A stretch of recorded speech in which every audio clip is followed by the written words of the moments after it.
નમસ્કાર દર્શક મિત્રો, વડોદરા ફરતે ન્યૂઝ ચેનલમાં આપનું હાર્દિક સ્વાગત છે। વાઘોડિયાના બ્રહ્મકુમારી સેન્ટર ખાતે હેપી હવર્સ ક્લબ દ્વારા નવરાત્રિનું આયોજન કરવામાં આવ્યું હતું।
હા, હું છું પૂજા શાહ, હેપી અવર્સની એડમિન એન્ડ ઓસમ ક્લબ સાથે અહીંયા અમે બ્રહ્મકુમારીના વાઘોડિયા સેન્ટર પર ગરબાનું આયોજન કર્યો. આજે પહેલો નોરતો છે, તો મને એવું લાગ્યું કે અમારા જે 40-50 પ્લસ જે લેડીઝ છે એ પહેલા નોરતામાં તો કંઈ રમવા જાય નહીં, કેમ કે જવાની તો નીકળી પડે છે બધા પાસો લઈને રમવા. પણ આજે આ જે પવિત્ર જગ્યા છે બ્રહ્મકુમારીના, એમાં અમે એક કહીએ ને સાત્વિક ગરબા રમ્યા, કે જ્યાં અમને પહેલા ગરબાનું નોલેજ આપવામાં આવ્યું કે આ નવરાત્રિ શું છે, નવશક્તિ શું છે, અને એની આધ્યાત્મિક વાતોથી દીદીએ, તરલિકા દીદીએ અમને જ્ઞાન આપ્યું, વર્ષા મેડમે જ્ઞાન આપ્યું, અને એના પછી અમે આ ગરબાનું મહત્વ સમજી કે નારી શક્તિ નવદુર્ગા છે, અને એમાં સમાયેલી શક્તિઓને જ આપણે ઉજાગર કરવાનું છે. અને એનાથી અમે આ બધી બહેનોને ગરબા રમાડે છે, અને એમાં હરીફાઈ બી છે. એમાં 10 મોટા ઇનામો મૂકવામાં આવ્યા છે. દીદી તરફ બી 3 ઇનામ મૂકવામાં આવ્યા છે, અને બધાને એક રિટર્ન ગિફ્ટ એટલે સુહાગના ચિહ્નો સાથે અમે કીટ બનાવી છે કે જે બધી લેડીઝને આપવામાં આવશે. અને એ અમારો ધ્યેય છે કે આ નવરાત્ર બહુ આનંદ ઉલ્લાસથી મનાય અને આ શક્તિનું વધારે ઉજાગર થાય અને નારી શક્તિની જય થાય.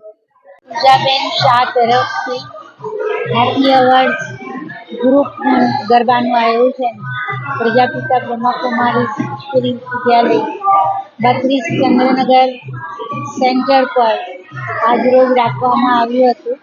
ટાઈમિંગ્સ એના 5 થી 7 હતા. લગભગ 60 બહેનોએ એમાં ભાગ લીધો અને પહેલા મેડિટેશન ઉપર 1 કલાક પ્રવચન આપ્યું. ત્યારબાદ ગરબા લગભગ 1.5 કલાક સુધી ચાલતા રહ્યા, અને ગરબાની અંદર જે પરફોર્મ સારું કર્યું, જેઓએ ખૂબ સારા ડ્રેસ પહેર્યા, એને ખૂબ સારી રીતે ઇનામ પણ આપવાના છે.